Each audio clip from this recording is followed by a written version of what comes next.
គ្រាយពេលបានមកដល់សាកលវិទ្យា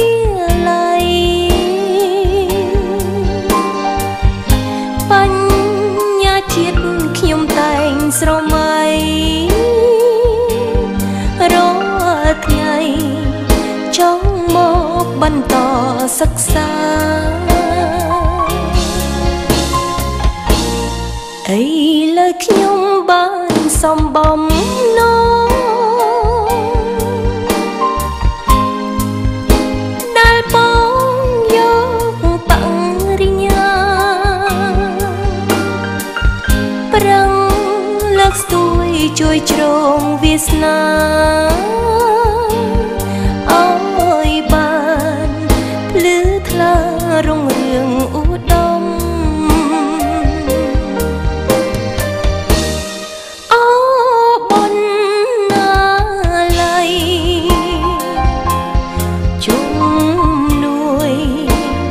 ស្មារតី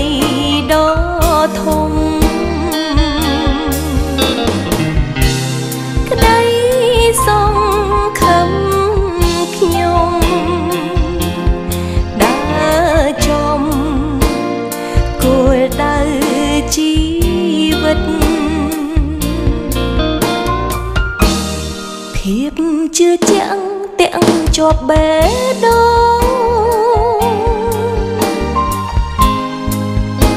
ជួយជ្រងដល់សិស្សនិស្សិតយើងគ្រប់គ្នាមានទំនុកចិត្ត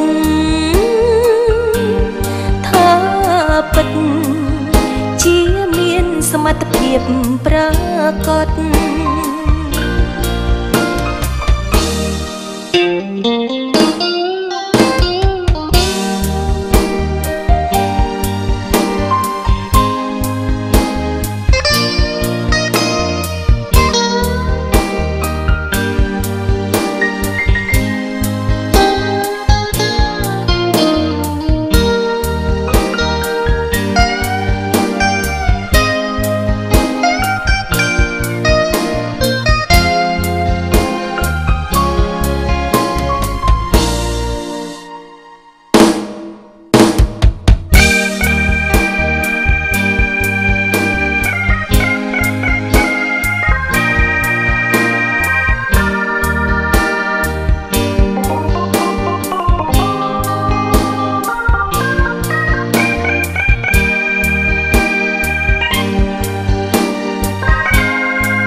ស្មារតី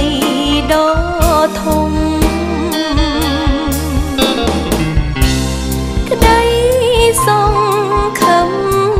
ខ្ញុំដើរចំគោលដៅជី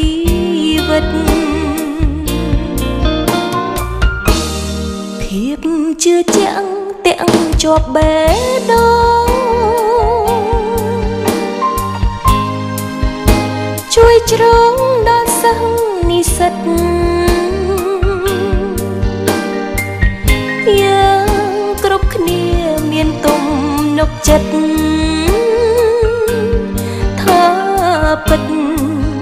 ជាមានសមត្ថភាពប្រាកដ